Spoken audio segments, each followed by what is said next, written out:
thank you. Thank you so much. So I'm talking about creating a life that you love today. But first, just a couple of funny stories. As you see, my husband is home, and he's got this look on his face like, oh no, what's she going to say about me now?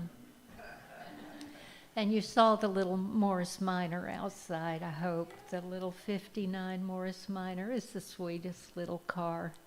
And it only has 11,000 miles on it. It's, sweet little car. He got in from Indiana Saturday morning about 1:30. When he got up yesterday, after he'd been up a while, I said, well, let's go over to your workshop in Bay St. Louis and get the Morris. And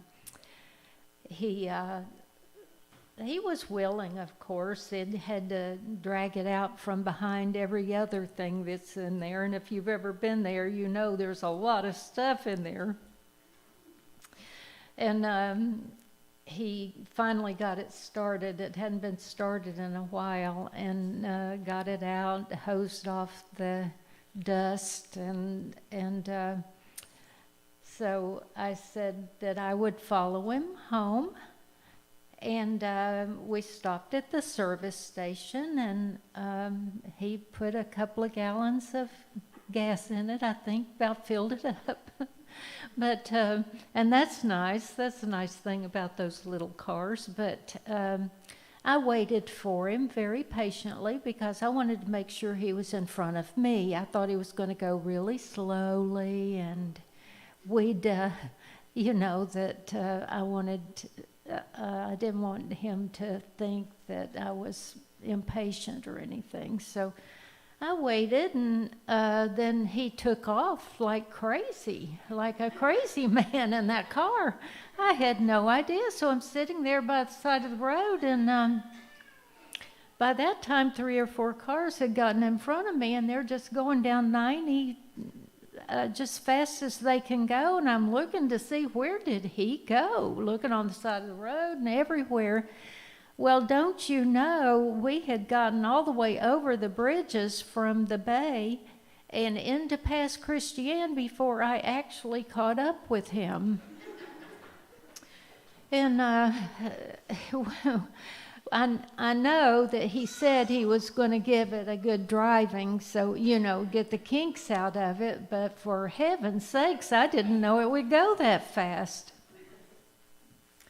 But anyhow, I know Jonna, it reminded me what Jonna said when she came to visit us in the last of August. She hadn't been, because of the pandemic, she hadn't been to see us in a couple of years, and we went over to New Orleans to bring her home from the airport, and she whispered to me later, she said, Mom, I had forgotten how fast Dad drives. And so he can even make a Morris move on down the road, I'll tell you.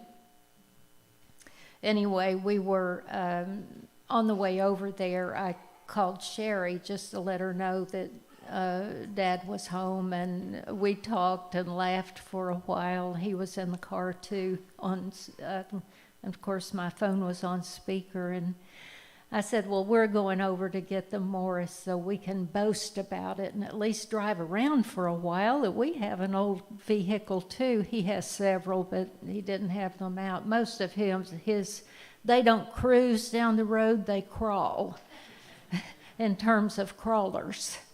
Big things. But I said, well, we're going to boast. We're going to go get our car and let everybody know we have an old vehicle too. And he said, I want you to know that I don't boast.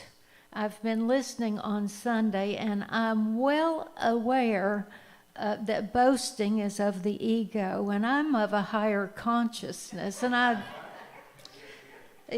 started to reach over and pinch him. He was making fun of me, of course, because he'd just been up in Indiana. What do they do all week long? But they boast about all the old stuff they have, right? It's all about boasting.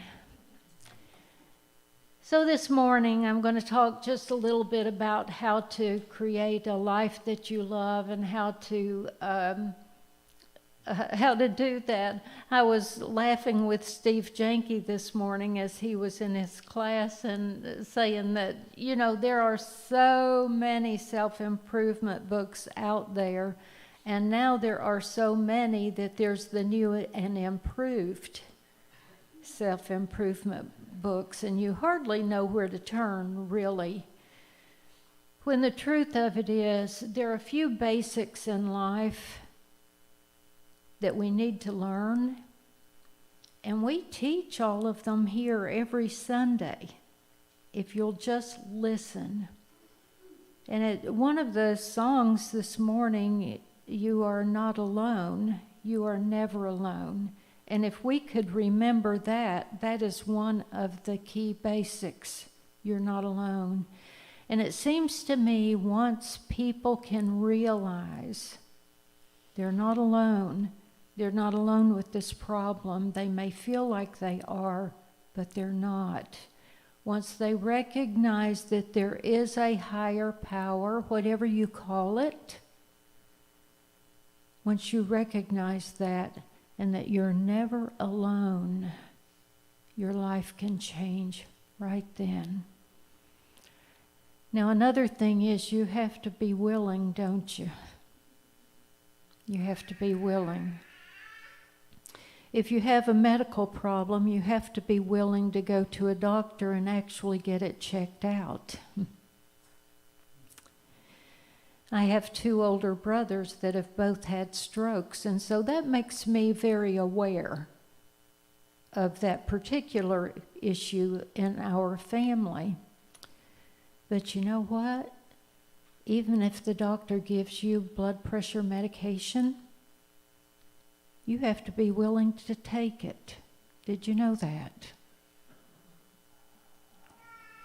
Just keeping it in the drawer doesn't work. So that's one thing I would advise anybody, having seen that, enough examples of that. If you even think you have high blood pressure, if it's even a consideration, you get that checked out, that's real. And don't go to your naturopath and let them give you something and tell you it'll work. It won't. I've seen the opposite of that too. If you've been given blood pressure medication, take it. There's some free advice from me to you right there. And one of the things that's taken care of is the physical body. There are many elements that make up who we are. And I mentioned earlier that we should be very grateful for our bodies for housing the spirit. Take care of it the best you can. We have emotions. We want to make sure that we take care of our emotionality, our will. We have to be willing to do things. Our imagination, awareness is important. If you're not aware of something going on in your life, then you're not going to know to do something about it. And our intellect, we need to take care of our mental state. Maybe that's one of the first things we need to talk about. Our mental state controls so much of our lives. We want to be positive. And so whatever we're holding in mind will produce in kind. We've heard that, right? So if we're to be healthy and whole and balanced, we want to remember that whatever we hold in mind will just keep producing in our lives. And of course, we talk here a great deal about the higher self, intuition, and all of those sorts of things. But first, another little funny story. there's this cranky old lady. She'd been hauled into court. She was arrested for shoplifting at a grocery store. She was obnoxious and mean, and there was hardly anything to find likable about her. From the store manager to security, even the arresting officer, she was mean to them all. If she had just been a little nicer and explained her situation, she wouldn't have found herself where she was. So she goes to court, and the judge wants to take sympathy upon her, but it's really hard because she's not even likable there. She's just cranky and wanting to know why she's been hauled into court. And he says, well, ma'am, you, from what I understand, you stole a can of peaches. Could you explain that to us? She said, well, I was at the store, didn't have my money with me. I just had a craving for some peaches. I took the can. They know me. I would have paid for it the next time I went. By that time, he's a little exhausted with her, too. He says, well, ma'am, how many peaches were in that can? She said, well, there were 9. I don't see what that's got to do with anything. He said, well, I'm going to give you 9 days in jail for each one of those peaches that you stole. She's just totally irate at that point and just can't believe that she's being sentenced to jail for a can of peaches that she was going to pay for. So just before the judge wrapped his gavel and wrapped it all up, the woman's husband held up his hand. He said, Judge, I have something to say, if you don't mind, before you finish the sentencing. He said, well, not at all. Go right ahead. He said, I also wanted to report that she stole a can of peas.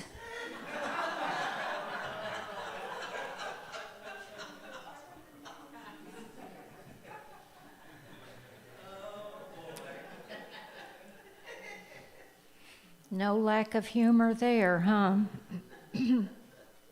So we all understand there were probably 200 peas in that can. That might give him about 200 days of peace. What do you think? So I was thinking lately that Dan had hired some contractors, and actually they've done a great job. They took the walls out, put beams in the ceiling to hold where the walls had been.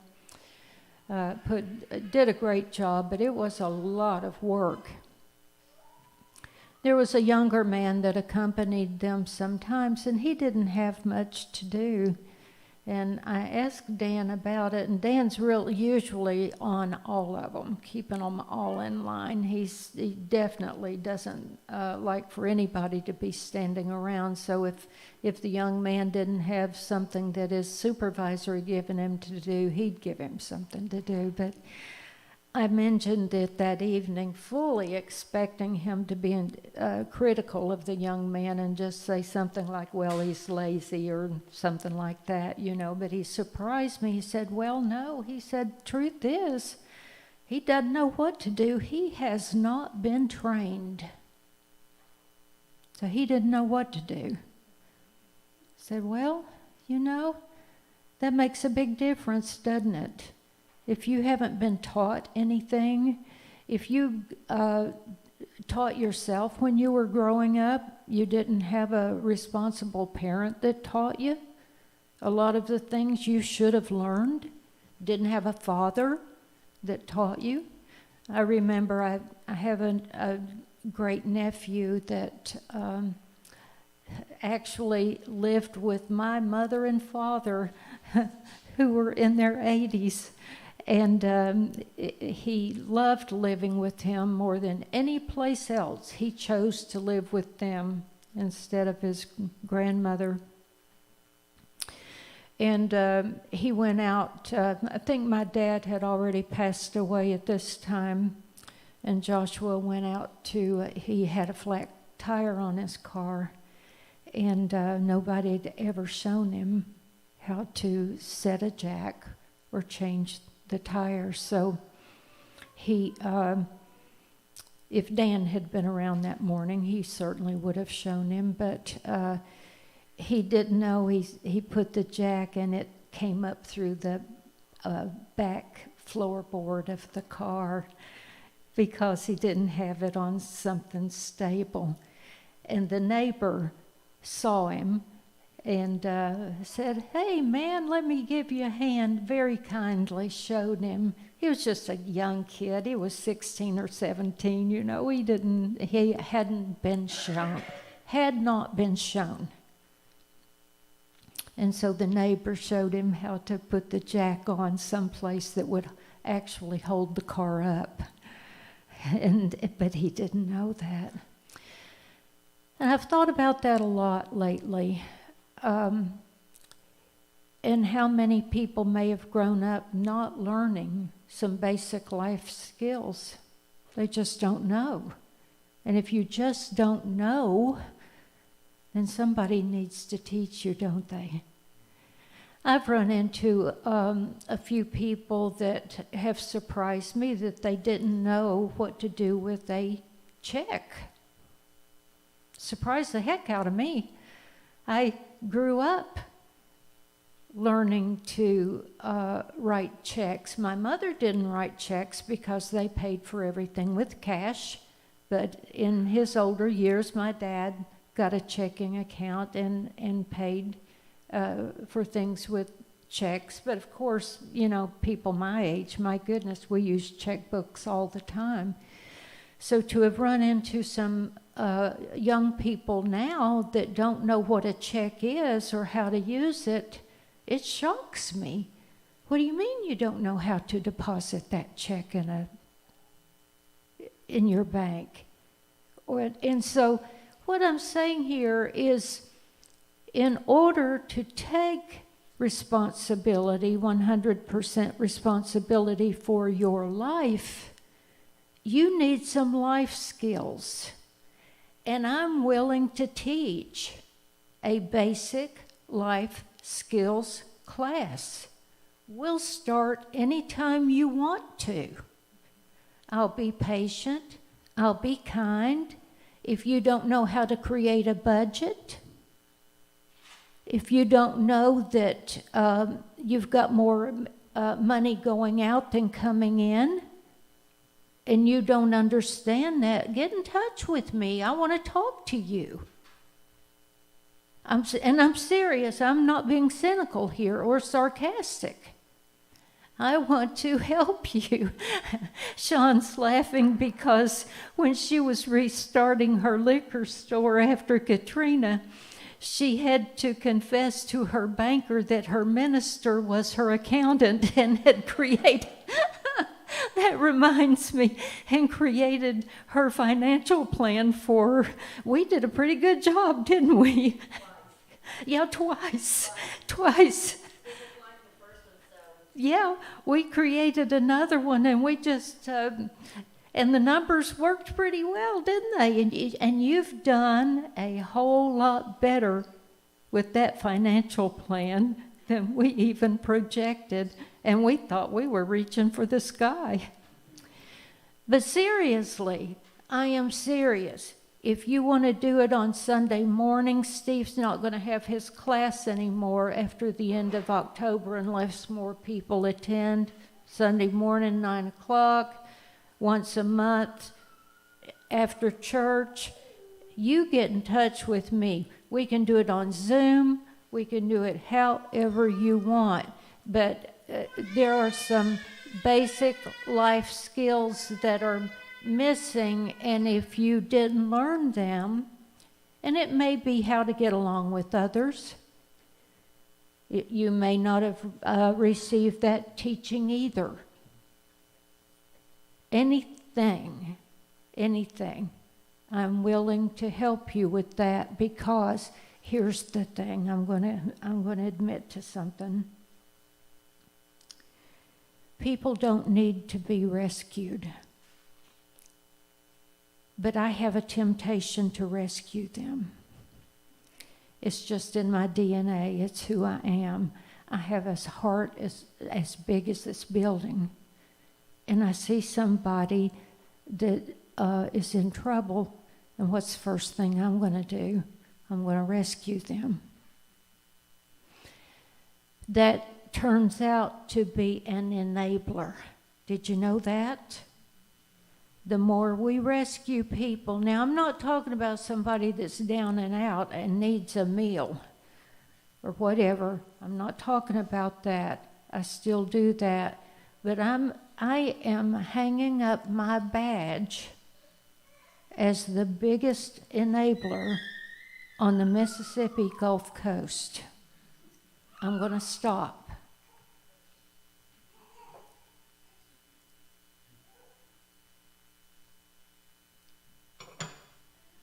And one of the reasons is that I realized last week that I was having a sense of overwhelm. And when I really broke it down, I saw that a lot of my overwhelm came from tending to other people's problems. And so, talking about basic life skills, and the first one I mentioned earlier is be positive, keep your mind positive. I'm going to talk about one skill every week this month. And today we're talking about responsibility. Take 100% responsibility for your life. How many of you here never blame anybody else for anything? Hold up your hand. You never blame anybody else for anything. Tina said she doesn't. Let's hold her to it. Beth doesn't. Oh, okay, you blame you.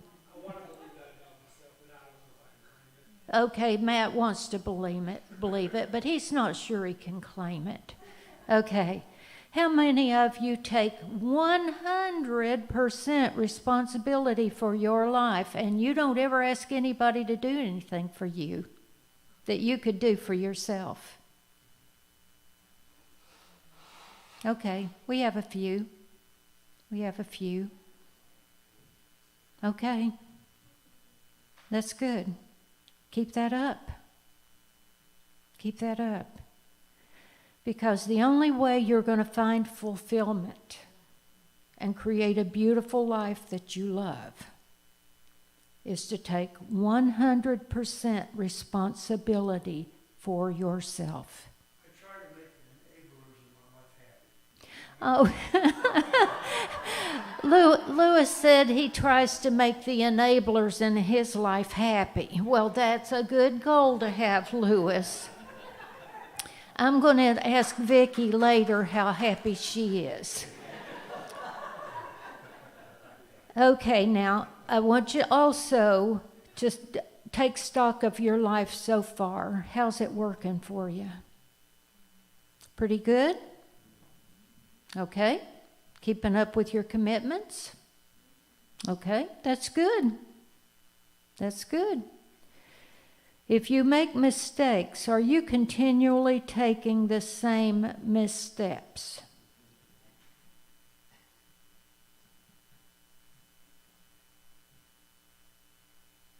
Think about that. I want you to think about that this week, because we all do this. We all do it. We may not think we do, but we do.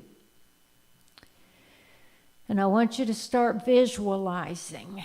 This is part of this basic skills for taking responsibility for your life. What do you want? What do you want for your life to look like? Do you want to travel more? Do you want to maybe not enable others? Do you have a path you could take where you would not have to take responsibility, as much responsibility for your elders possibly, for your children, for others in your life? Then make a plan of what you want your life to look like. What would you need to do to achieve your desire? Do something each day that's going to bring you closer to that goal. Here's the other thing I want to leave you with today, and I promise I'm finished. I've gone over.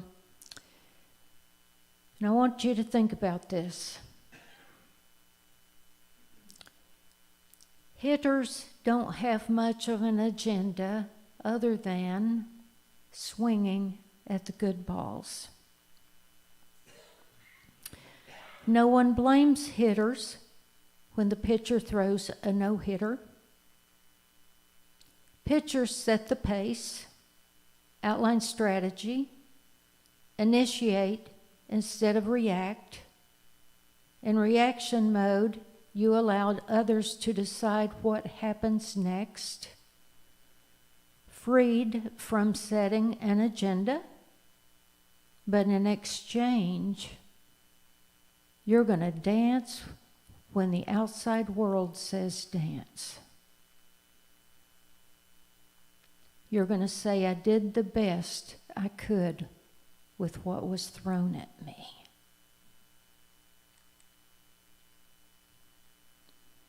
And here's what I want you to remember about responsibility. And just another funny thing my husband says, as I'm looking at him, I'm remembering all the crazy things he says, that there's so many defensive drivers out there on the road, somebody has to be on offense. So you can tell for certain that he's a pitcher, right?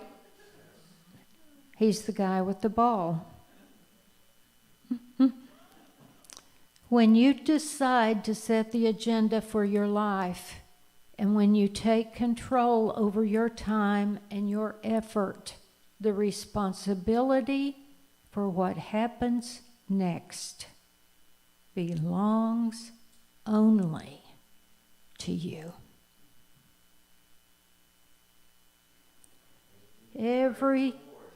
And you get a great reward. Every spiritual teacher in the world ever has taught responsibility.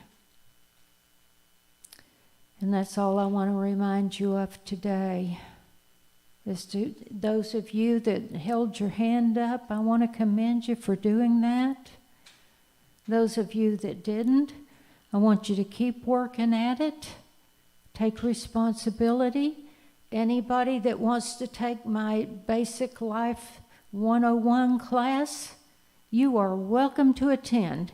We're going to discuss a whole lot of interesting things, not just those I mentioned. We're going to figure it out, and we'll figure it out together.